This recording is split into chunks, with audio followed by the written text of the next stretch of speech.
Bismillahirrahmanirrahim. Assalamualaikum warahmatullahi wabarakatuh. Perkenalkan, kami dari kelompok 11 TE02 2021 akan membahas materi mengenai landasan-landasan ideal pendidikan dalam mata kuliah pengantar pendidikan.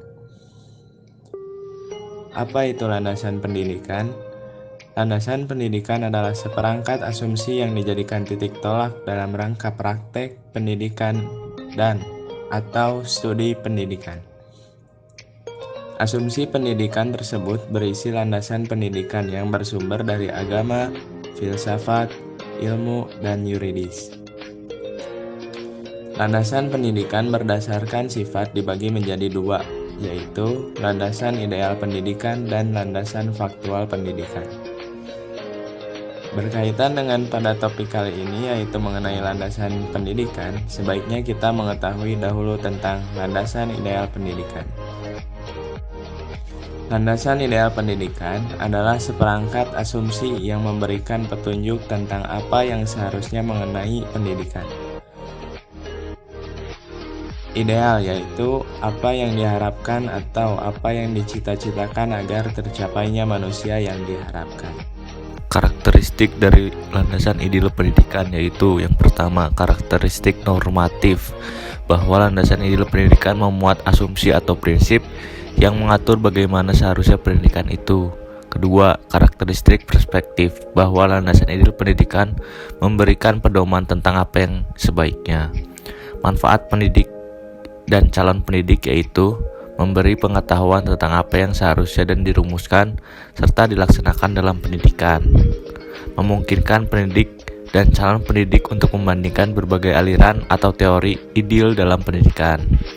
Dapat membantu menganalisis serta menghindari kesalahan dalam praktik dan studi pendidikan. Jenis-jenis landasan ideal pendidikan. Yang pertama, landasan religius pendidikan. Kedua, landasan yuridis pendidikan. Ketiga, landasan filsafat pendidikan. Yang pertama, landasan religius pendidikan, yaitu landasan yang berpedoman pada nilai-nilai religius atau keagamaan, nilai ideal bagi masing-masing penganut agama tertentu. Landasan ini bersifat normatif, perspektif, dan imperatif. Contohnya seperti Al-Quran dan hadis. Kedua, landasan yuridis pendidikan. Landasan ini memuat nilai-nilai yuridis atau hukum untuk dijadikan pedoman dalam pendidikan. Karakteristik dari landasan yuridis pendidikan yaitu normatif, perspektif, dan imperatif. Contohnya, UUD NKRI 1945, Peraturan Daerah, Provinsi, Kabupaten, dan Kota.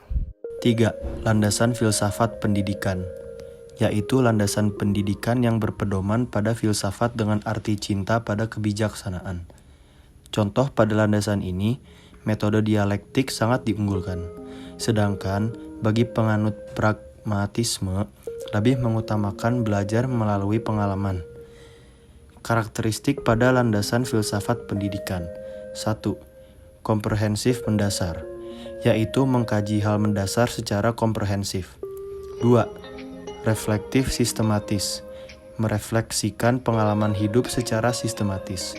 3. Krisis kontemplatif, mengungkap hakikat atau makna secara kritis.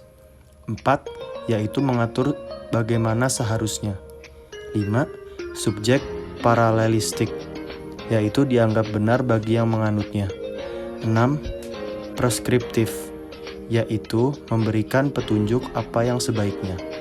7. Individualistik unik, yaitu pemikiran tiap filsuf berbeda.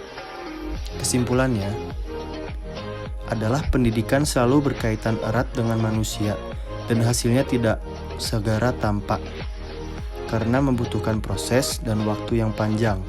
Maka dari itu, dibutuhkan satu generasi untuk melihat hasil akhir dari pendidikan itu sendiri. Oleh karena itu, apabila terjadi suatu kekeliruan yang berakibatkan kegagalan, pada umumnya sudah terlambat untuk memperbaikinya. Namun, kenyataan ini menuntut agar pendidikan itu dirancang, dilaksanakan, dan disusun secermat mungkin dengan memperhatikan sejumlah landasan dan asas pendidik.